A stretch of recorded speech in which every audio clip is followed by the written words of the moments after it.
Good afternoon, YouTube. Or I guess it's closer to evening. Anyway, right now I'm at Claremont, North Carolina. I've got about 62 more miles to go, roughly.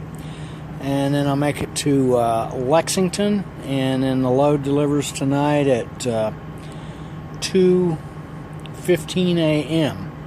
So, getting pretty close. Right now I'm stopped at a rest area. There's like a little Hess truck stop about 2 or 3 miles from here where I actually stopped at so I could get something to eat. They had a Subway in there, Subway sandwich shop, and so I actually stopped there to get something to eat. And of course, all the local truck drivers are using that as a place to park their trucks, and so the place was pretty well jammed up, and so I had to park on the fuel island and go inside to the Subway to get the sandwich, and then I came back out and left and drove about 3 miles to this truck, or it's actually a rest area along the Interstate 40.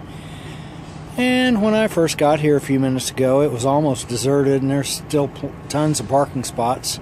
So they don't use the rest area to park their trucks in. I wonder why. They'd probably get towed off. But the truck stop allows it. Allows them to park there. Even though, they're not buying anything. They probably haven't bought anything. So anyway, it's, as you can see, it's a pretty nice day here. It was about 71 degrees, according to my truck thermometer. Maybe at one point I saw 75 or 76 even, but it's cooling off now, so I'd say it might be 70 degrees at this point, or maybe a little bit below, excuse me. I just ate my sandwich, so I've got the hiccups now. So anyhow, I'm going to use the restroom here, and then I'm getting ready to head on to the destination. They're supposed to have truck parking, overnight truck parking, and so that's, after I unload, that's where I'm going to be sleeping some more.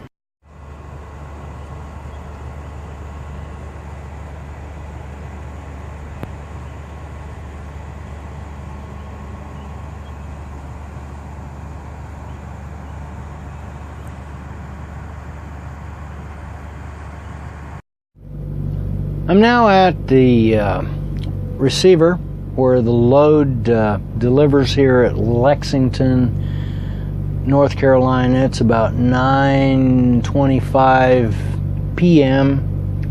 Eastern Time, and so I've got a little bit of waiting to do. The delivery appointment is at 2:15 a.m., so I've got a few hours to go. That doesn't look like anybody's here yet. I'm assuming they're probably going to be maybe coming in at midnight. I don't know if I guess today might have been a holiday. I know that we had Easter, and so I don't know if they actually made a Monday holiday out of Easter or not. I don't know. I guess I could have looked it up or asked somebody, but doesn't matter. So in any case, I'm here and waiting, but I don't think anybody's here. They might be. There's another driver that just got here, parked beside me. There's a bunch of other trucks that are already here. That guy's walking somewhere, but it looks, I don't know, the place doesn't look like it's really, there might be somebody in the office up there, I don't know. But otherwise, there's just a bunch of trucks here that are waiting. So got a little bit of advice for people. Now, they won't take it. I don't expect anyone to take my advice. Just a little word of wisdom, word of advice. I had a friend call me earlier today, and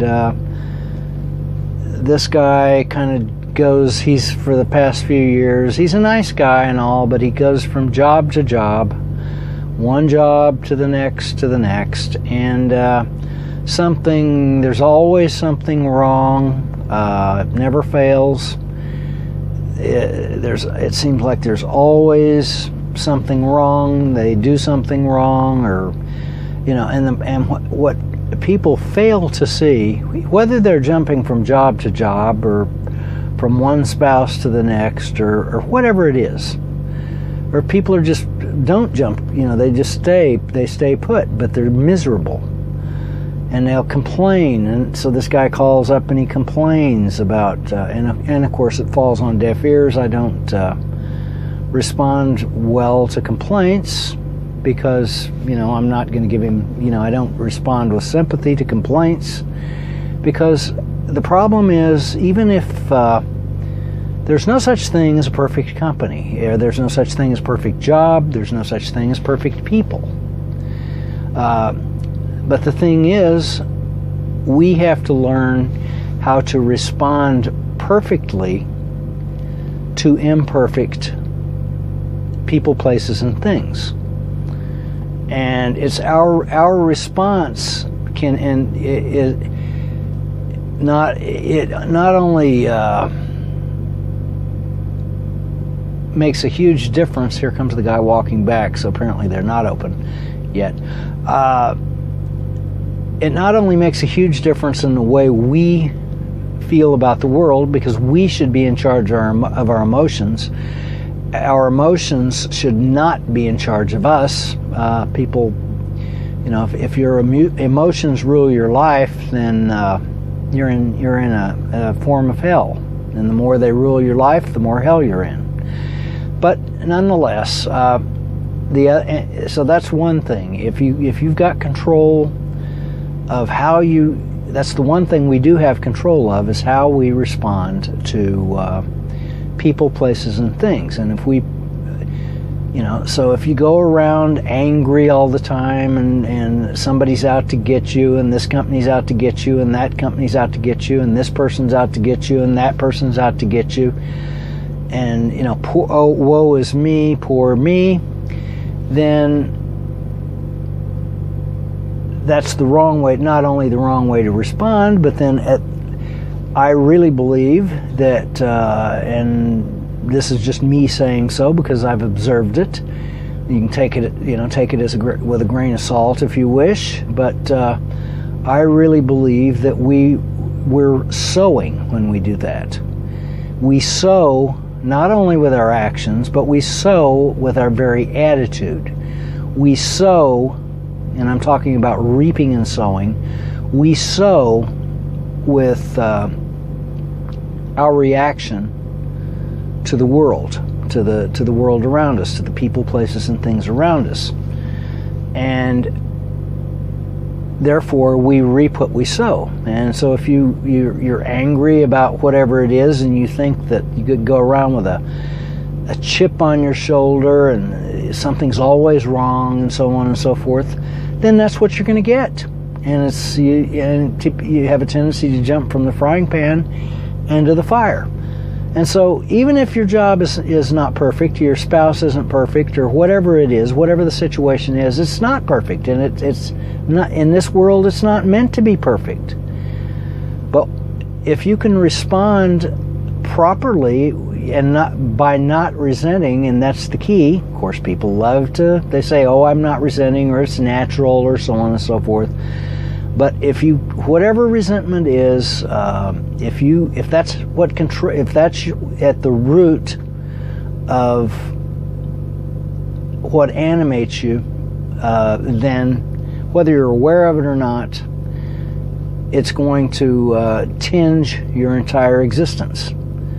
And so whatever your job is, even if it's crappy, even if somebody has it in for you, or whatever it is, you should do your job like an apple tree giving apples. So if you're sweeping streets, you should be the best street sweeper you possibly can be. Instead of thinking, oh, I'm a lowly street sweeper, everybody's looking down on me, so on and so forth. You should have a completely different attitude about that, and sweep the streets as well as an apple tree that just gives apples, or a pear tree gives pears. It just does it because that's what it is. And if you can have that attitude, changes everything. And, you know, your life does not have to be some new drama happening every 5 minutes. So in other words, do you enjoy living your life as a drama queen? And if you do, then have at it. You know, plenty of drama. You can have all the drama you want. But I would, you know, my own personal preference is to, regardless of the situation, whatever it is, even if it's a problem, don't resent it. And just do the job, do the best job you can. Just as I said, like an apple tree gives apples. Does the apple tree resent giving apples? Does it try to hold back on giving apples? Does it judge the people that eat its apples, that eat its fruit? Of course not, because it can't. But that's what human beings, we should do and be without resentment. And I promise you, it changes everything. So, just a little word of advice, and probably, again, I don't expect anyone to take it, but on the other hand, I'm telling you, and maybe at some point the idea might take root and it might sink in, possibly. But living life the other way, living life backwards, this is wrong, that's wrong, it's just getting worse and worse and worse, and it's horrible, and so on and so forth. Whether it is or not, and it probably could be getting worse, who knows? But living life that way is not going to, and having that attitude is just going to make it worse, and you're going to draw to you people, places, and things, situations. You're going to draw yourself into those very situations. You're going to attract those sorts of situations and people, places, and things that simply make it worse. So, but in any case, this guy called me and he was kind of complaining and so on and so forth, and you know, I've had the conversation with him before, and he's, you know, on the one hand he's agreed with me, you know, kind of generically, but then he fails to see that he's doing the very thing that he's complaining about, and he's, you know, so, and he's miserable, and he keeps jumping from the frying pan into the fire. And that's not a very pleasant way to live your life, the way I look at it. So, but anyway,